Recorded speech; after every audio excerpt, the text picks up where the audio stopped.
Hi hello నమస్తే welcome to my channel bye. ఈ channel కొత్తగా చూస్తున్నట్టయితే ముందుగా సబ్స్క్రైబ్ చేసుకోండి. అలాగే నేను చెప్పిన వీడియో నచ్చితే మాత్రం అందరికీ షేర్ చేయండి బాయ్. అయితే ఈరోజు మన టాపిక్ వచ్చేసి మన హరిహర వీరమల్లు సినిమా టీజర్ గురించి అయితే మాట్లాడాలనుకుంటున్నాను భయ్య.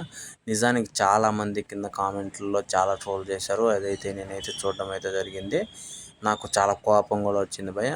అదేంటంటే గౌతమిపుత్ర శాతకర్ణి మాదిరి ఉంది సినిమా, యాజ్ ఈజ్ అలానే ఉంది అన్నట్టుగా అయితే నాకైతే అంటే కింద కామెంట్లో అయితే నేను చదవడం అయితే జరిగింది భయ్య. అలాంటి వాళ్ళ కోసమే ఈ వీడియో చేస్తున్నాం భయ్య. వీడియో తప్పకుండా చివరి వరకు చూడండి. అయితే ఒకటి మాత్రం చెప్పగలను, వాళ్ళ కోసం మాత్రం మీరు అంటే చూసిన ప్రతి సినిమా బాహుబలి అయిపోదు, తీసిన సినిమా ప్రతి సినిమాను బాహుబలి అయిపోదు భయ్య. ఫస్ట్ కంటెంట్ ఏముందో చూడండి. అంటే నేను కూడా ఒప్పుకుంటాను చాలా వరకు అంటే కొన్ని సీన్లు మనకు అలా అనిపించవచ్చు. ఎందుకంటే ఇంకా క్రిష్ గారి డైరెక్షన్ అంటే మామూలు సహజంగా అలానే ఉంటుంది. అంటే కొంచెం డిఫరెంట్గానే ఉంటుంది. ఎలా కొంచెం హీరో మేకోవర్ని అలానే చూపిస్తారు కాబట్టి మీకు అలా అనిపించి ఉండొచ్చు.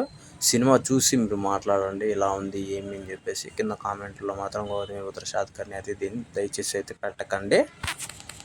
అయితే టీజర్ విషయానికి వస్తే మాత్రం నిజంగా టీజర్ అయితే సూపర్ ఉంది బాయ్. అసలు మామూలుగా లేదు. అసలు పవన్ కళ్యాణ్ అన్నని ఫస్ట్ టైం ఈ లుక్లో చూడడము అంటే నార్మల్గా మనం చాలా లుక్కుల్లో అయితే చూసాము. ఈ లుక్లో చూడడం మాత్రం నాకు తెలిసినందుకు ఇదే ఫస్ట్ టైం అని మాత్రం నాకు తెలుసు.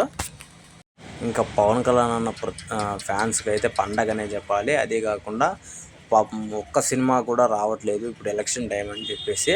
అలాంటిది ఇలాగా టీజర్లతో ఇలా అంటే మొన్న కూడా మన సుజిత్ అన్న కూడా చిన్న గ్లిమ్స్ టీజర్ అయితే వదిలి కొంచెం అంటే ఫ్యాన్స్ కొంచెం ఊరాట కలిగించాడు.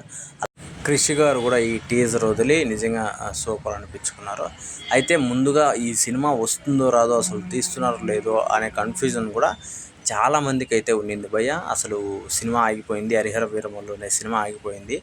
ఇది చాలా రోజుల నుంచి జరుగుతున్న వార్తలు భయ్య. కాకపోతే ఈ టీజర్తో గట్టిగానే అయితే మనకి చెప్పడం అయితే జరిగింది. అయితే ఇందులో కొన్ని లొకేషన్లే పోయి హైలైట్గా ఉన్నాయి. మనకు చార్మినార్ని కూడా చూపించారు, అలాగే ఢిల్లీని కూడా చూపించారు.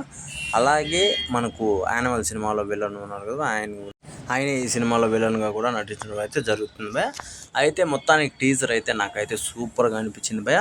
కొంతమంది వీళ్ళు ఈ గౌతమిపుత్ర శాతకర్ణి మాదిరి ఉంది అని చెప్పిన వాళ్ళకి మాత్రం దయచేసి ఇలా ట్రోల్ చేయకండి. ఎందుకంటే చాలా వరకు అంటే మనకు ఫస్ట్ చూడకుండా మీరు ఒక పాటను అయితే డిసైడ్ చేయొచ్చు. ఎందుకంటే అది పాట అంతే ఉంటుంది కాబట్టి, టీజర్ అలా కాదు కాబట్టి, 3 గంటల సినిమా ఉంటుంది కాబట్టి మీరు అంత భిన్న డిసైడ్ చేయకూడదు.